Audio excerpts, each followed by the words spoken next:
I call Paul Scully to move the motion. Thank you, Mr. Chairman. I beg to move that this House has considered an e-petition relating to immigration. Mr. Percy, it's a privilege and an honour and a pleasure to be working under your chairmanship this afternoon. The petition that we've got in front of us today, I think that as one of the members of the petition committee, we wanted to make sure that, that we addressed immigration fully, despite the fact that we've actually had a number of immigration debates already in the House, not least last week when we were having the second reading of the immigration bill, which allows us to go further in tackling mass uncontrolled immigration. We thought as a committee that it was important that although some of the wording of the bill, of the petition, wasn't quite what many members of the committee would support, that we don't just brush these issues under the carpet. We actually tackle immigration in a responsible way, in a full and frank debate, to make sure that we can get the resolution and the results that we all want to see, which is measured, controlled immigration.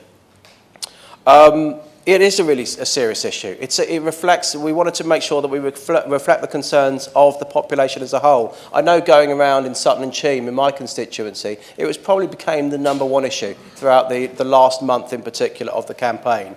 And that's reflected actually in opinion polls. Ipsos Mori, I believe it was just recently, that actually came up with immigration as the #1 issue people at the moment. There were a number of areas in the petition that I will take in turn. One of the points was that there was a belief by the 198,000 people to date that have signed that petition that many people are trying to convert the UK into a Muslim country. Well, you know, that's not something I particularly subscribe to. I can understand people's fears when you see some of the headlines that come through, some of the tabloid press, some of the Twitter comments, Facebook comments, and other parts of the internet. But we do need to have a look at the situation as a whole. These kind of headlines and the reality that's happening around the world at the moment in places like Syria, places like Iraq, when we see people from the UK that are travelling to Syria to fight, to join ISIS, it's not surprising that the Prime Minister, and it's very welcome that the Prime Minister actually has come up with his statement on countering extremism, when we're looking at taking tougher action on individuals to make sure that we can have extreme disruption orders on individuals that foment hatred, that preach hatred, that encourage these people to actually decide to remove themselves from the family and travel to these foreign areas to fight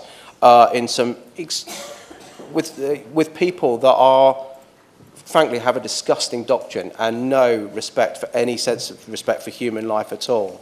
But there's also tougher action on premises as well, that we can close down any premises that is hosting such extremism, that we're giving Ofcom more powers as well to be able to close down broadcast TVs and radio stations that are repeating these sort of messages, and that we're reviewing schools and other public institutions, colleges and the like, where radicalism and extremism may be fomented.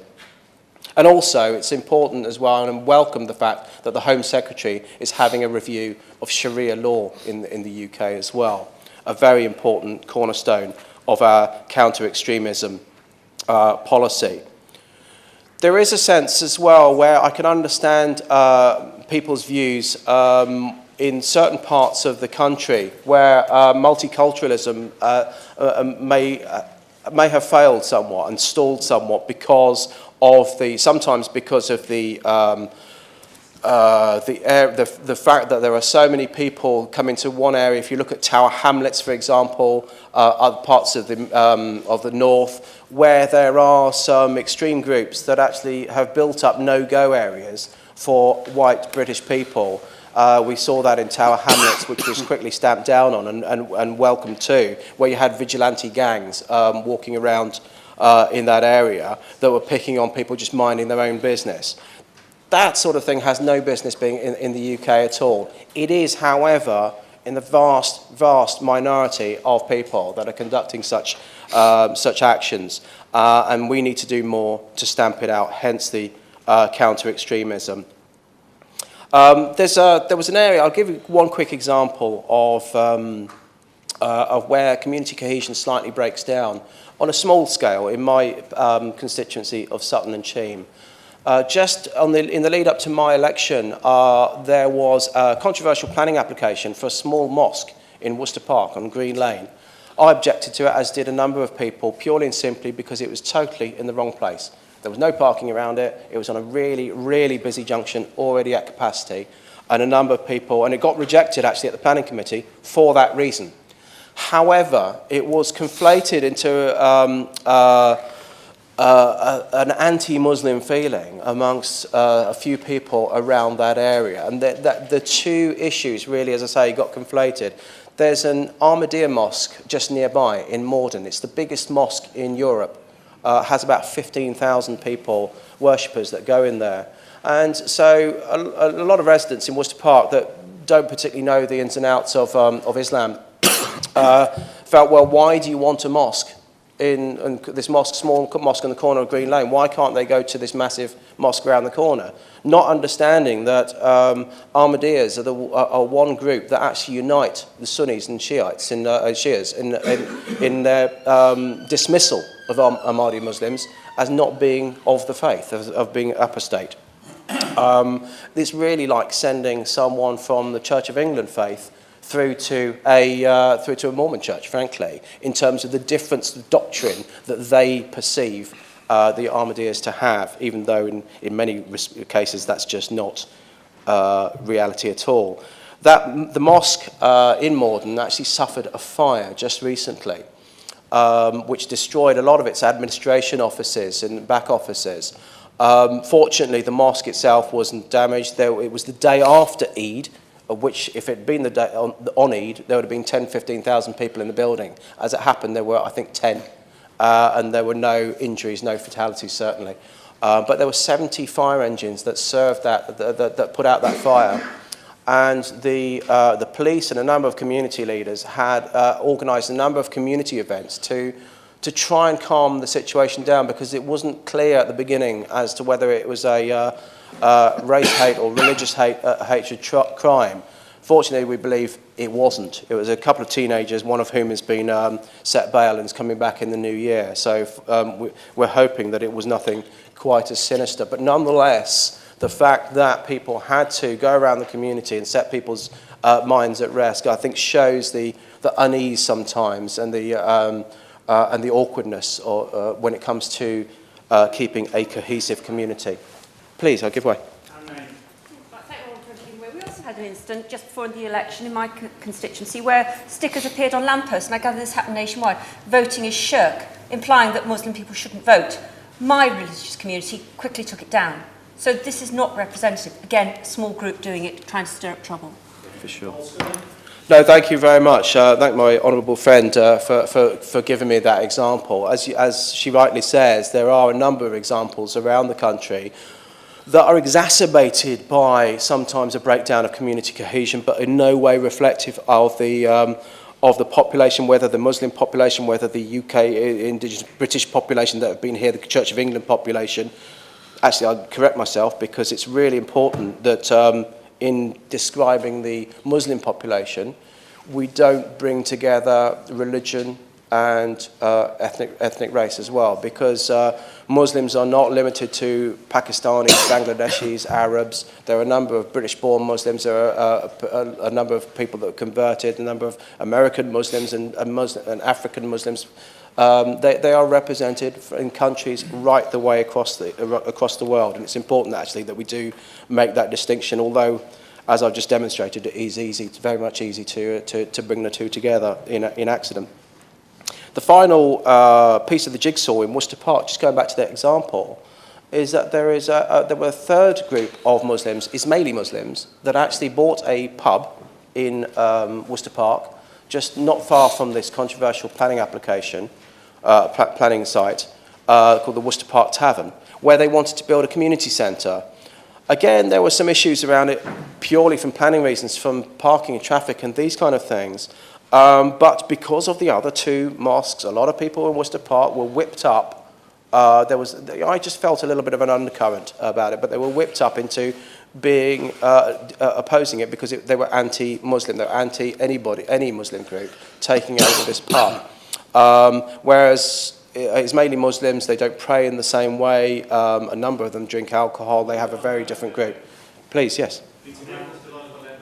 Giving way. Does he at any time during his allotted time intend to refer to the majority of immigrants to the United Kingdom who are not Muslims? Does he intend to use the opportunity to talk about the positive benefits that migration gives and will continue to give to the United Kingdom, rather than playing into the hands of the xenophobes by constantly talking about the problems that are caused in some communities? Thank you. Thank the honourable gentleman for his intervention. Absolutely, I do. What I'm trying to do at the moment is to set the scene as to reflecting people's concerns as to why 198,000 people have come to felt the need to sign a petition. Now, bearing in mind, actually, the reference to Muslims is only one part of this petition. There are a number of issues about immigration, about benefits, and these sort of things that I'll come to. But just finally on that specific example, the Ismailis in that area felt that they didn't want to take their planning application any further because they felt that if they weren't wanted in that area, they would go somewhere else. And I think that's to the detriment of Worcester Park, because the members of the Ismaili community around that area that I know personally do play a positive role in society. They are successful businessmen. They're successful in each of their various fields. They play a really active role in their communities, charity work, philanthropic work. They have fantastic support networks. And I think that following on from what the honourable gentleman was saying, this is the case of so many people that follow the Muslim faith in this country, that their religion really dictates the fact that they should be charitable, they should be philanthropic and look out for people more vulnerable than them. But also, looking wider than that, just because of the fact that many immigrants, especially from the Arab world, from Asia, do come over here and have shared values of a fantastic, looking for the benefit of a fantastic education, the need for hard work, the need to succeed and look after your family and build up support networks. And so I would absolutely echo the honourable gentleman's words that a number of immigrants from a number of different backgrounds do play a hugely positive role, not just economically, but also culturally here in the UK.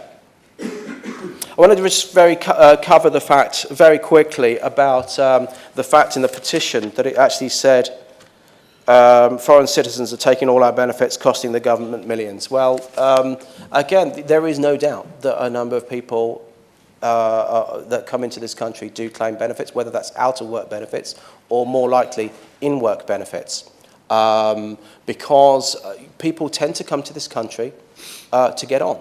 They don't come for the fun of it. They don't move halfway across the world in many cases just to come and do nothing in the UK. Often, as I say, they actually want to be able to take on a job and look after their family, make the most of the opportunities that the UK has to offer. The UK, however, has a situation where the immigrants from within the EU will get the same level of benefits in many cases as they do in their own host countries, although this is something obviously we are trying to change and we need to change as a government. But from outside the EU, we don't have, in most cases, we don't make available recourse to public funds, and rightly so. And since April this year, we brought in an NHS surcharge as well as a country, so which is £200 per year of their visa as they come in as well. So it makes the NHS tourism less likely to happen, frankly, if people actually understand that there is a cost attached to coming over here for healthcare. But that doesn't stop other people from looking at the view. I know when I was going around on the doorstep and speaking to people on the doorstep, You know, a number of people were saying, well, hold on, there were people coming into this country just to claim benefits. They don't want to work, they just want to claim benefits. And then you had sometimes the same people actually saying, well, they're taking all our jobs. This is sort of like a Schrodinger's sort of immigrant. You can't really have it both ways. You can't have lazy people that are then taking our jobs. I don't know if you saw there was a viral spoof Donald Trump quote the other day. I'm sorry, Bill Clinton, but my ancestors didn't make their way to this great country to have immigrants come in and take their jobs. You know, this is just, although that was a spoof, it is actually reflective of some of the argument that you do get around the country, which is why it's incumbent on us as politicians to actually make the case that some immigration is very, very good for this country, both economically and culturally, but mass, uncontrolled immigration is what we need to address, and we need to address full on, and absolutely full on. I've seen a number of people, as I'm sure many of my colleagues have around the tables here, that people, particularly in the construction industry, in the trades, carpenters, plumbers, electricians, these kind of trades, do find it incredibly difficult because they feel that sometimes they're being undercut, maybe by European workers, and sometimes workers from further afield. And I can understand that. I can absolutely understand their concerns, as I say. But we also do need to understand that we, as people that use those trades, we do take these people on. I've actually employed a Polish plumber, Polish plasterer in the past. I know colleagues of mine that have used Romanian builders. And we do it. Why? Because they are cheap. If their work is good and they can undercut the market, well, that is open competition. As a free market conservative, that is something that I absolutely subscribe to. But one of the reasons that drives people to the UK is obviously the fact is that we have the fastest growing economy in the developed world. We have the fastest growing economy in Europe. We're creating more jobs. Just Yorkshire created more jobs than the whole of France last year. The UK is creating more jobs over the last few years than the whole of Europe. So it is no surprise, while our economy is doing okay, is doing better than it has been in the last few years, and you have double-digit unemployment in a number of the southern European countries, it is not a surprise that people are attracted by the UK and coming to the UK in order to better themselves and to better their families' lives as well.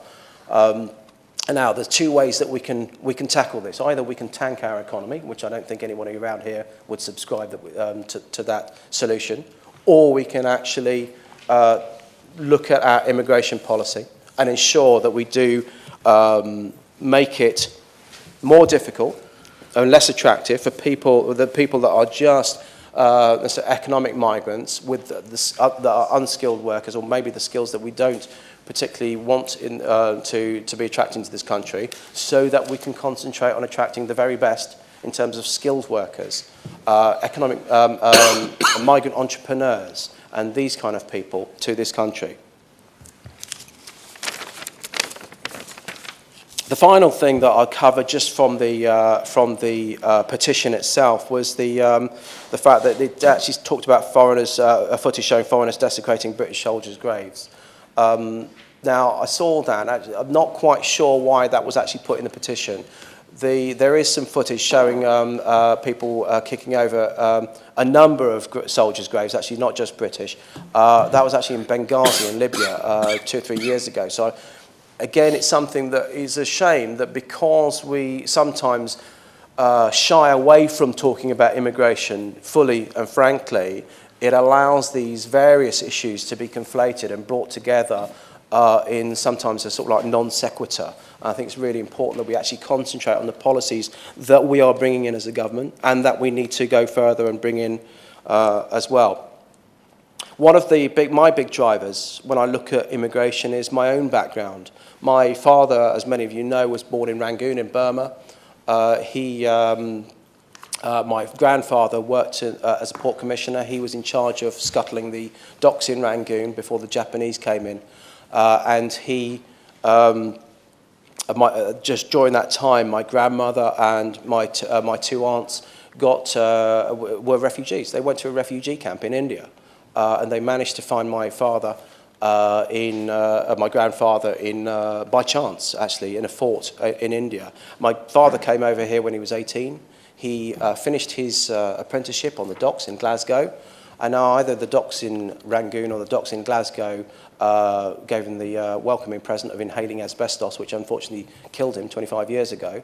But nonetheless, in between that time, he actually made a real success of it himself. He came over here with no money, but a great education at a Jesuit school in Amritsar.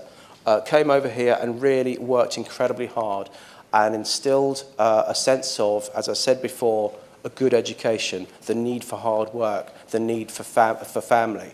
And that's something that really set me in good stead. And I look at my family, my Burmese family, and I look at the support network that they've built around them, where they don't look to the state to look after their own. They actually, my grandmother was a real matriarch of a figure and looked after a number of our extended family well into their old age. And this is something that I think we can really spread throughout, those sort of values across the nation, and we really must herald some of those values that they actually hold dear. And so when I talked about the fact that immigration was good, it's because many of these people do jobs that simply people do not want to do. There's 11% of the NHS is staffed by people from abroad. 26% of the NHS doctors are from abroad. We have an amazing industry, the curry industry, which most people like, whether you're in the UK, whether you're British or whether you're from abroad and first-generation immigrant into this country. A lot of people enjoy their curry. I had a tandoori chicken served up by the cafe here in Parliament a little earlier on. It's our national dish. I know my colleague, the Honourable Member for St Albans, has some strong views on that, as do I, as the chairman of the parliamentary group for the British curry catering industry. Why do I have that role? Because the curry catering industry is a massive industry for this country, and they are struggling at the moment, partly because of some unintended consequences with our immigration policy, which maybe we'll hear more about a little bit later on. But when I talk about these facts, we have jobs that people don't want to do.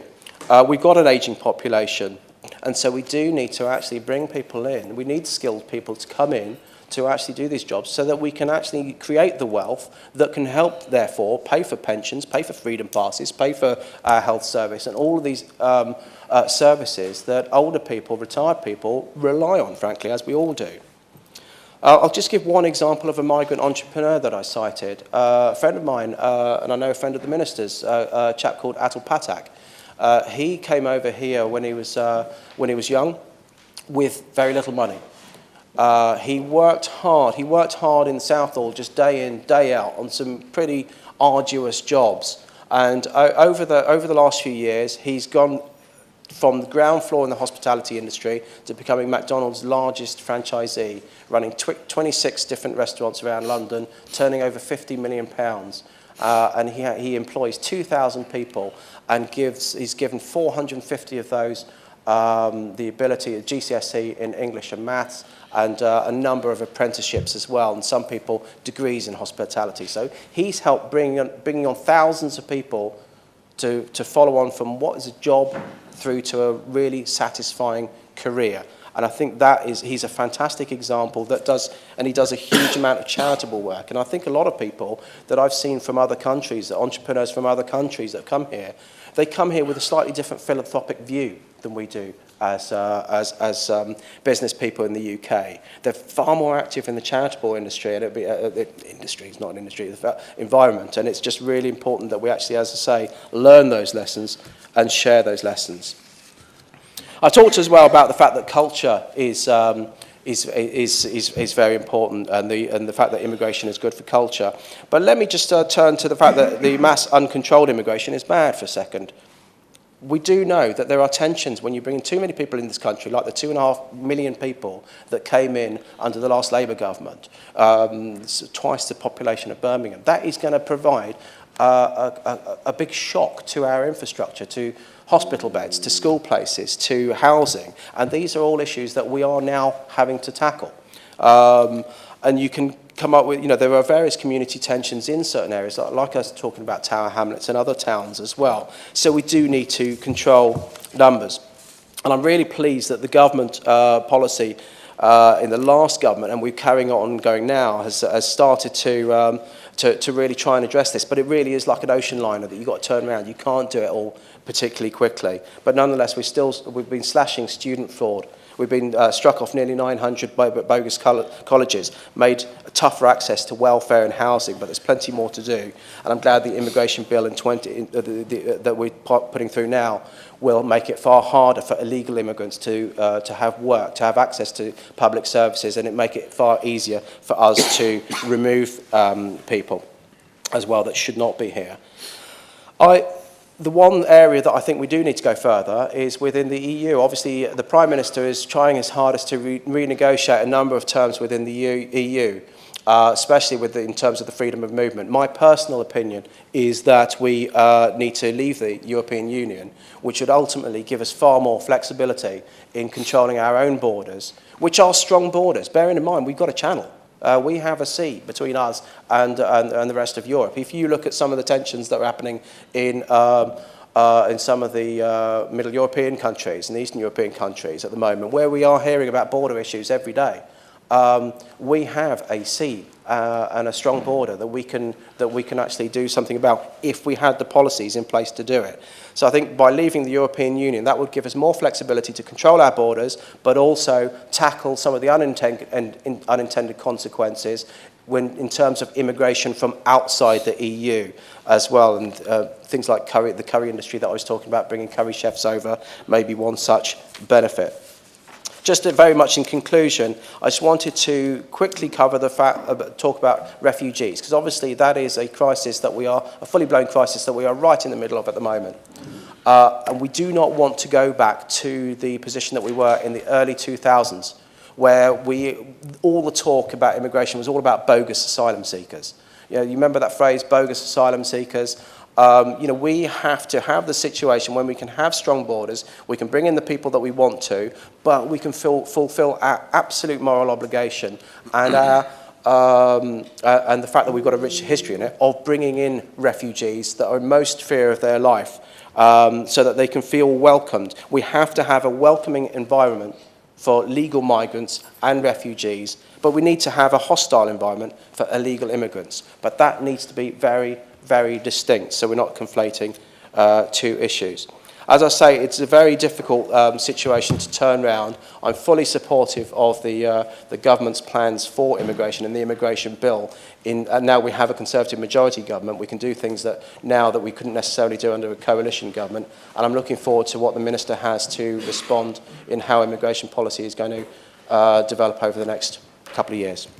Thank you, Mr. Chairman. Thank you.